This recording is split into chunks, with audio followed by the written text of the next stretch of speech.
Okay? So, meron ako ditong 5 klaseng whisper. Dalawang regular. Actually, isang regular pala. Tapos, 4 na long.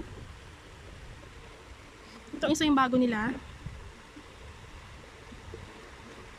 28 cm.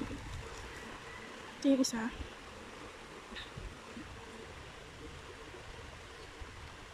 So, alamin natin kung anong pagkakaiba ng mga to. Regular is now long. 28 cm. Ito rin, 28 cm din itong isang to. Pero magkakaiba kasi sila ng presyo. Ito. So, gusto kong malaman anong pagkakaiba. Itong isang to. At ito pa. 28 cm. Puro sila 28 cm. Kasi natin yung isang regular.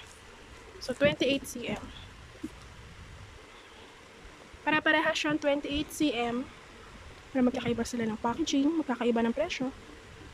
Tingnan natin kung anong tsura sa loob. Okay, so meron palang ganito, no? So, itong dark color, night use siya. Night use, ito isa day. Night din tong isa, tapos ito ay day. Makikita nyo. So, sama-samahin natin. So, night use pala to. Itong isa day. Itong isa naman ay night. With wings. Lahat nga pala to ay with wings. Okay. Okay, so nung binuksan ko, itong whisper tiklong na to, saka itong bago nila, sinasabi nila, regular is now long, parehas lang sure. Isa, yan yung may muka, so ito naman yung classic. Okay, buksan natin. Okay, so itong nasa dalawa, sa taas, parehas lang. Actually, nagkaiba lang sila ng design, pero yung texture, cottony soft siya. Ito, cottony soft. Ganun din. Parehas. Medyo may pagkakaiba lang ng design. Very minimal ng design, pero parehas na parehas. Oh. Itong dalawa.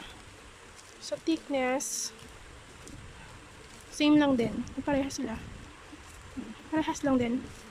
So, itong dalawang to ay parehas. Okay. Next. Ito namang dalawa na. So, ito namang dalawang nasa baba ay dry net. So, kung itong dalawa ay cottony soft. Ayan, cottony soft siya. Ito namang dalawa ay dry net. Ayan, yung mga butas-butas. Very plain. Ito namang isa, yan siyang design. Dry net din. Pero may design.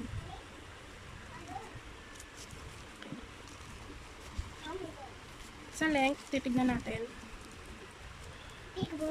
Mommy. Parehas lang din. 28 cm nga naman kasi, diba? So, parehas lang silang dalawa. Magkaiba lang ang design. This one, yung may picture, kasi mas mura siya eh. So, medyo manipis ng konti. This one, actually parang parehas lang eh. Kaso, ayun. Mas parang premium tong isa. So, ayun. Yun yung kaibahan nilang 4.